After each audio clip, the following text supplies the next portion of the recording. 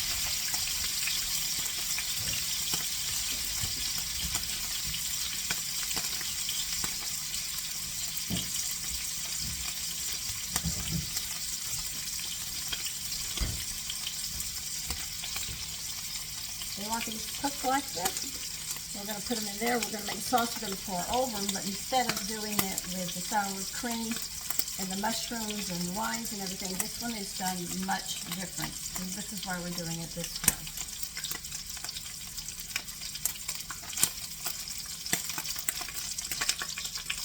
Just going to wait till it cooks.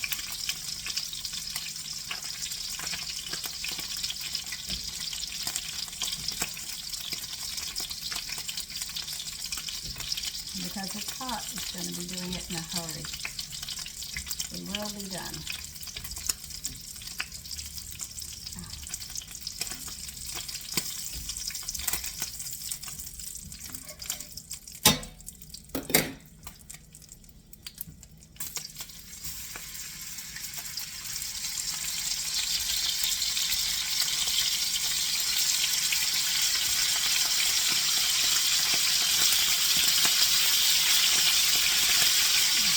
So I'm going to continue doing this and I'll be back.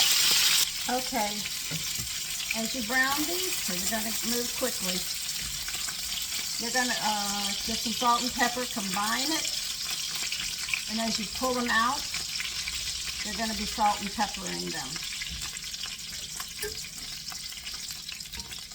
I have salt and pepper in here already. You start sprinkling on every load that you do. That's what they want you to do.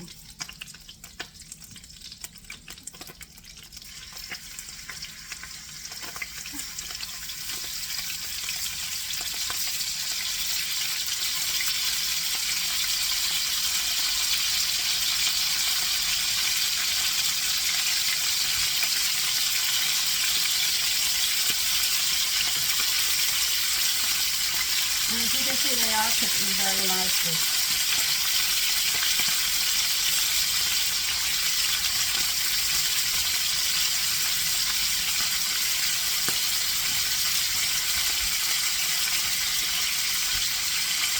I'm going to be serving these over fettuccine, and I'll be making some of that. I think a light whole wheat fettuccine will be just nice. I'm going to go ahead and finish this. So every time you do a batch, sprinkle salt and pepper on them.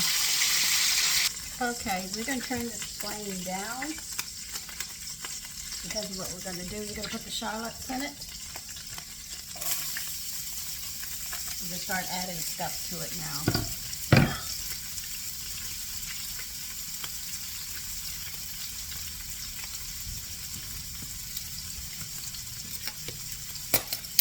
Need 1/4 of a teaspoon of hot sauce. They say Tabasco, but hot sauce is hot sauce in my book. The Worcestershire sauce, we want a tablespoon.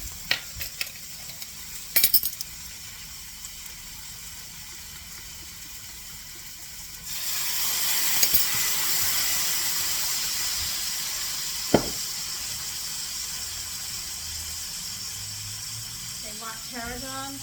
About 1/2 teaspoon dry. I'll put a little more because I happen to like tarragon.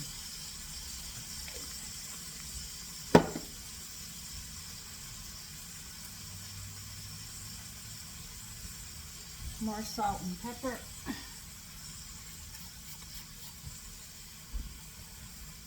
How much tomato paste?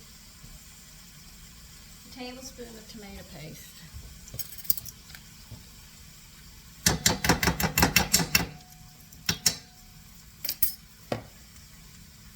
Stir this.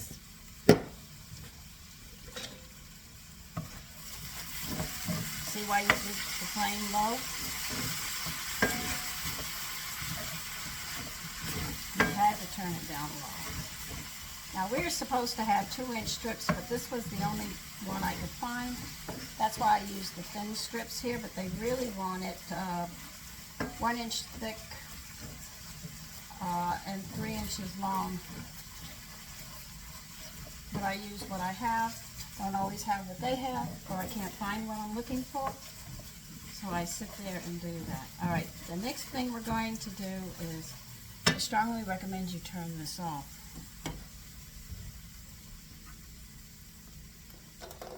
Because you're going to add anywhere from 1 cup to 1.5 cups of sour cream, and you cannot afford for this to curdle. And it's so hot, and you're just going to warm it up. And always turn it back on if it gets too cold. But right now my pan is so hot.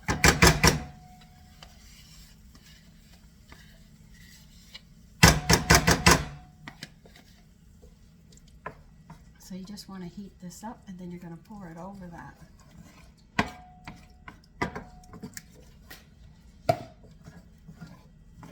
See, when you have something this hot and you put sour cream into it, it can curdle. That's why I said turn it off, because if your pot's hot. If it gets cold, then you're going to have to sit there and turn it on, but turn it on a very low flame. Stir just until it melts. The heat is actually bringing it back more to a liquid, and you're going to pour it over that, and that's it. So this is the different way.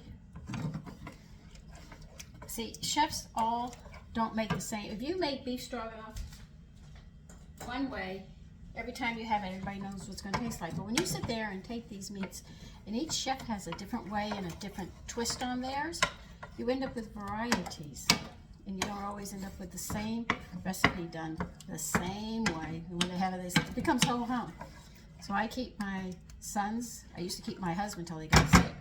They never knew what was going to come out of the kitchen next. I could say, oh, we're having stroganoff tonight, and they're going to get one image, and then it comes out with something else, and they say, whoa, I didn't expect this. No, you didn't. But see how the gravy came out? Now what you're going to do is pour it over the beef, and that's it.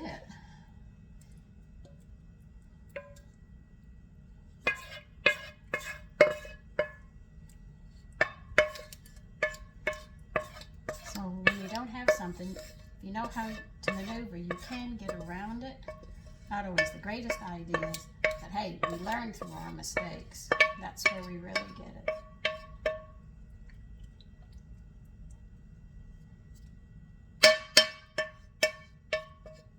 Okay. So that's it. I'll show you it. Here it is. Just like that. Very simple.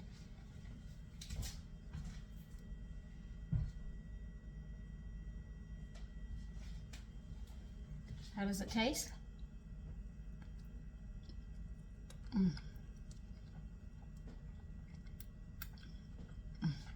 That's good. Oh, I'm gonna stuff my face. Okay, as they say with this piece. You take care and have a great day. Okay, in a frying pan, I'll put some butter. Don't ask me how much, I just put it in. Because what we're going to do is saute the mushrooms. That will be a side dish next to this. He's also recommending that I should just fry bread up and serve it like that. And very simple. So the only thing that would go with this would be another salad.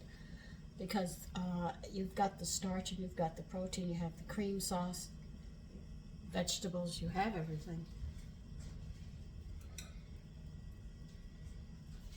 That's why we did the mushrooms first.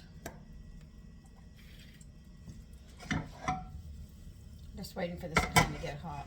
As you know, mushrooms have a lot of fluid in them, and they're going to push out a lot of fluid.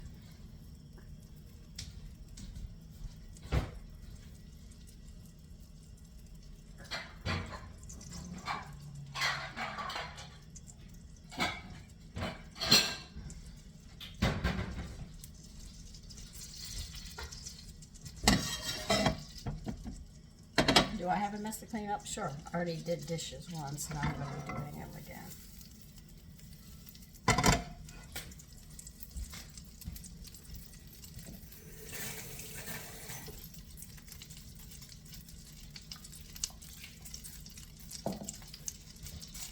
And what did I have for breakfast this morning?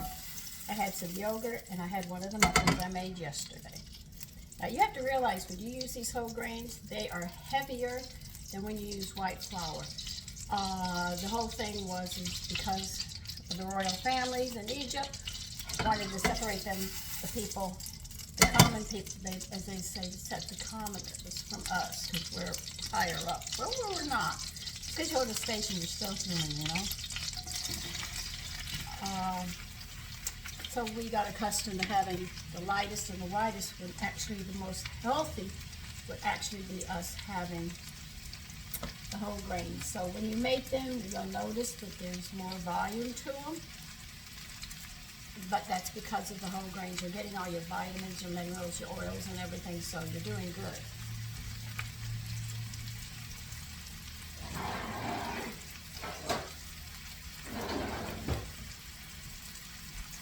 So don't get discouraged, you know, in that aspect. If people say, oh, they're a bit heavy, at least you can sit there and say, at least they're healthy for me.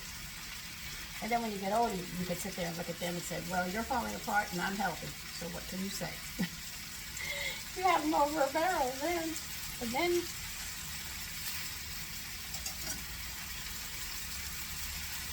I didn't expect YouTube to take so long to bring up that live video I did yesterday.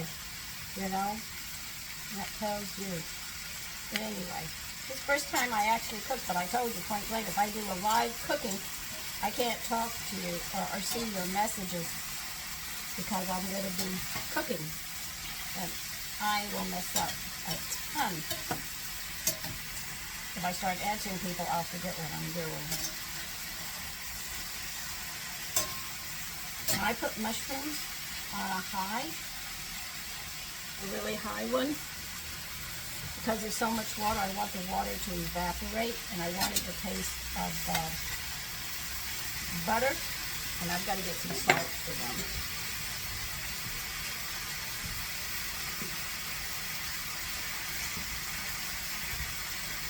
The salt's going to help draw that fluid out.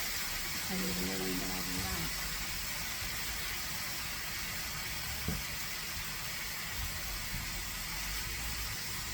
And if you go high, you get a better spread.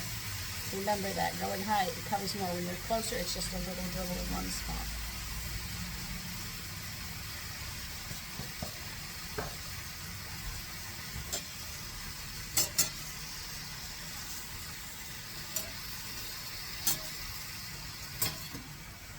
See how fast that water's coming out? So you keep the flame on high so it evaporates and they also brown. Because at one point it looks like they're going to boil, so that's why the high heat to evaporate.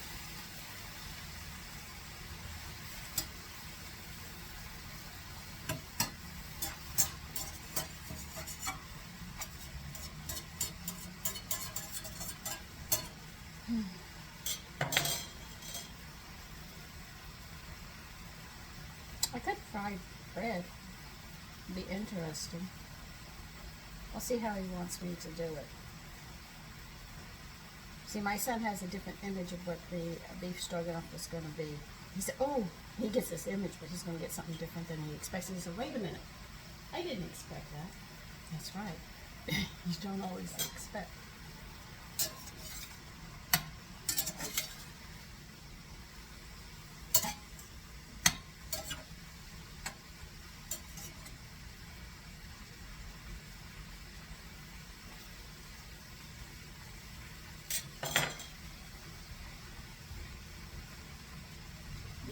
Remember that tomato salad I made? This is all that's left of it. My sons enjoyed that.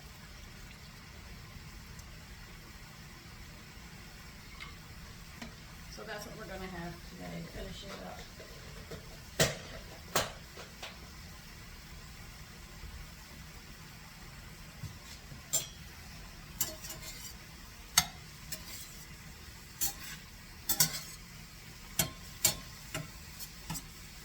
Now you see why. See how fast that, if you have it under a low flame, that water builds up and then you're just boiling these. You want that butter flavor and you want them to brown. And as it evaporates, they can toast a bit.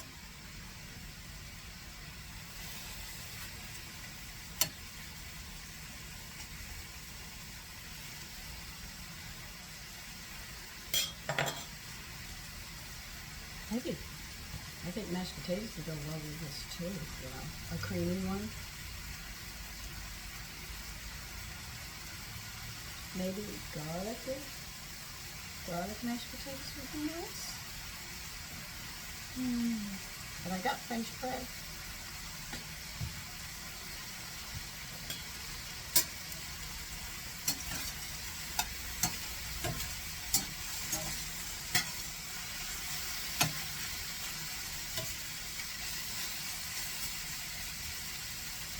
So don't worry, if you have a pound of mushrooms or more, they cook down to a very small amount.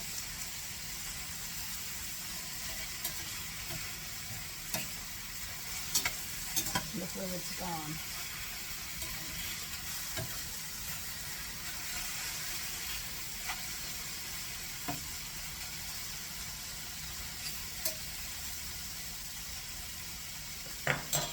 Just let them cook a little longer and they're done. That's it. Well, I haven't decided if I'm going to make fried toast or am I going to sit there and make mashed potatoes with a hint of garlic in it.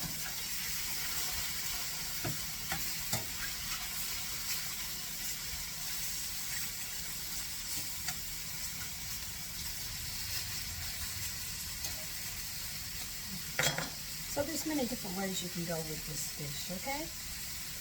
How you want to serve this one particular. You could fry bread, make fried toast, You could serve it over mashed potatoes with a hint of garlic in it. In other words, add a garlic, 1 or 2 cloves while you boil the potatoes.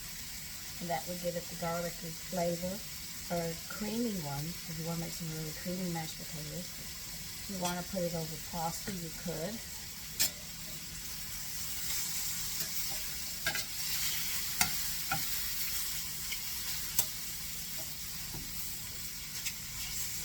You can see some of them are starting to toast. That's what I'm trying to get them to do.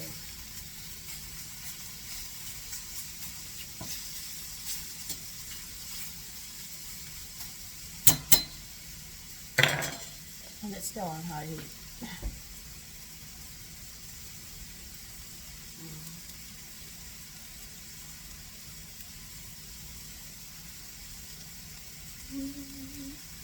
So you can see most of the time in the kitchen is prepping everything.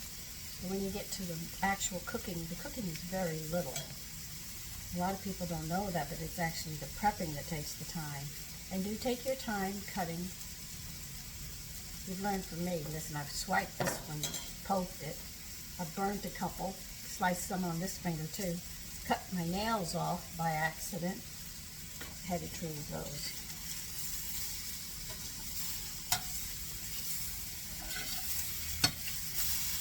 Oh yeah, they're toasting up now.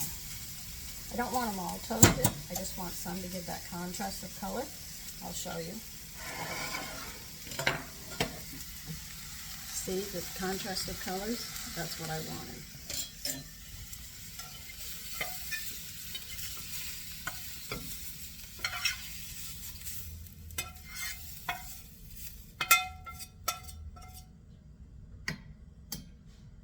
So that big container and all those mushrooms I had makes just a nice little bowl. Oh my goodness. Okay, I think that's it. I'm still deciding which starch I want to serve with it because I have the vegetables. I know I'm going to make a salad. I'm going to finish using up my borax vinaigrette. Borax. That's washing detergent. Borage, B-O-R-A-G-E, vinaigrette. I don't know what I want to put in my salad. I just make it green because I have so much there. But anyway, I haven't decided if I want to make fried bread or, like I said, mashed potatoes or pasta.